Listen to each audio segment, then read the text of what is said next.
Hello YouTube, this is Milsurp Addict here, posting my first video online. I wanted to cover something that I just started, and as you can see briefly here in this first initial coverage of them, I didn't do very well, and this was casting bullets.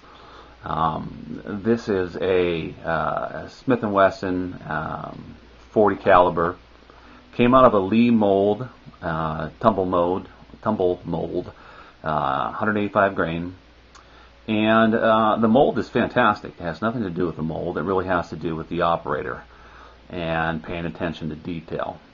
I cannot stress enough that one thing I have learned is that when you are casting bullets, not only because of the dangers associated with liquid lead and other hot items around you, you have to pay attention to what you're doing, because as I'll explain here in a second, I wasted about 4 hours time doing improper molding of these bullets.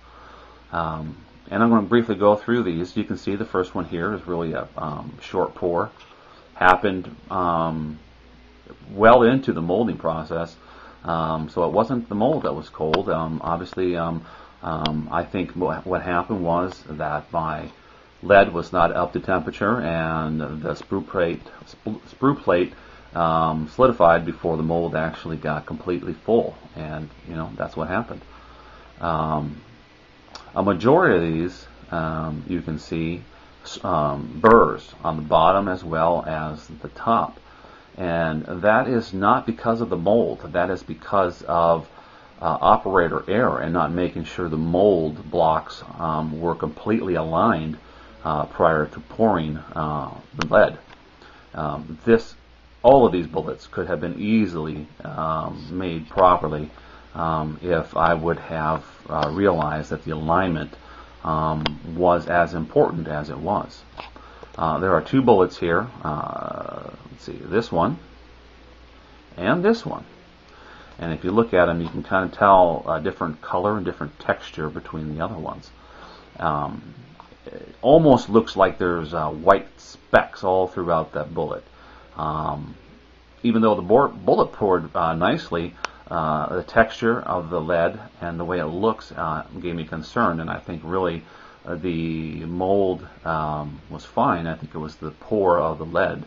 It just doesn't look good. Not aesthetically, it just doesn't look like a good proper bullet, so that's going to go back in the melt as well. And another short pour that happened, I would assume, the exact same way as the first one did. Not paying attention to what I was doing, stopping a pour before it was completely filled in the mold, or having the sprue plate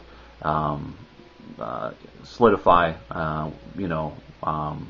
before the mold was filled. And that's all a pouring issue and all an operator error issue.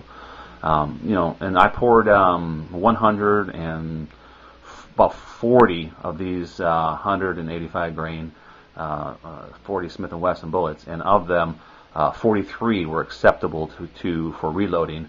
The rest are just going to have to go back to melt. Okay, which is very, very disappointing when you put that much effort and time into doing it. And as a first-time person doing it, I thought I was going to do it well. I did a lot of research, watched a lot of videos, and quite honestly, all those are great, and the information is fantastic.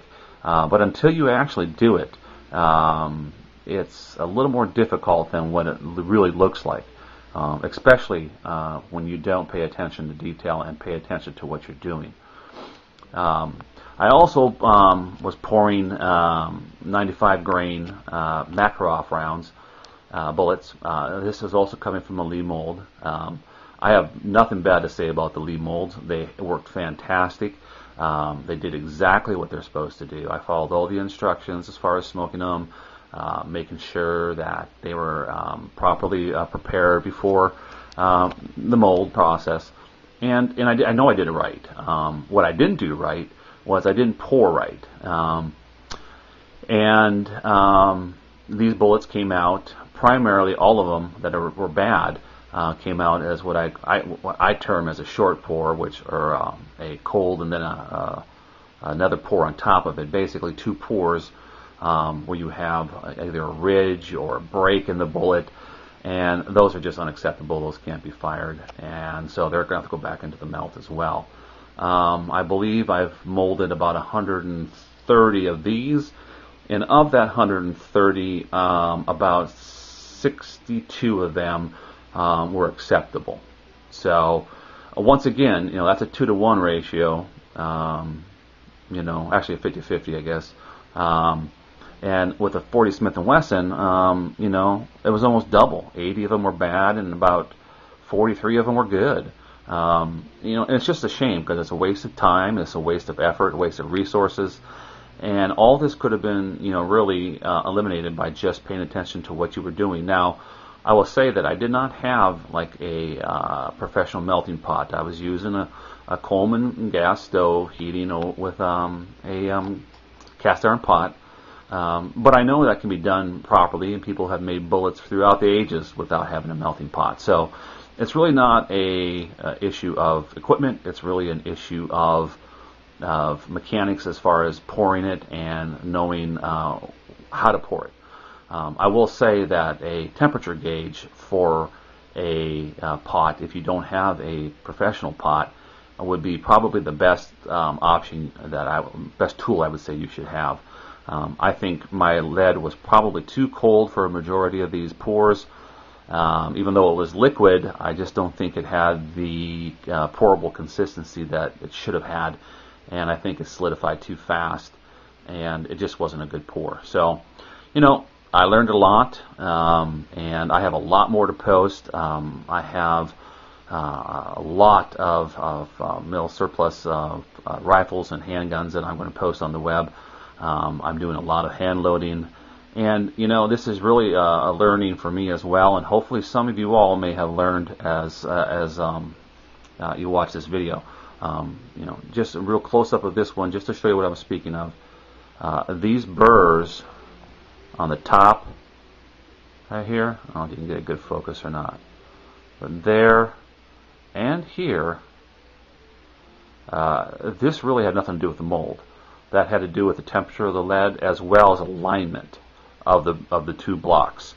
And a majority of the ones that were rejected because of this. And you can even see how the mold is a distinctive split between them. One side's lower than the other.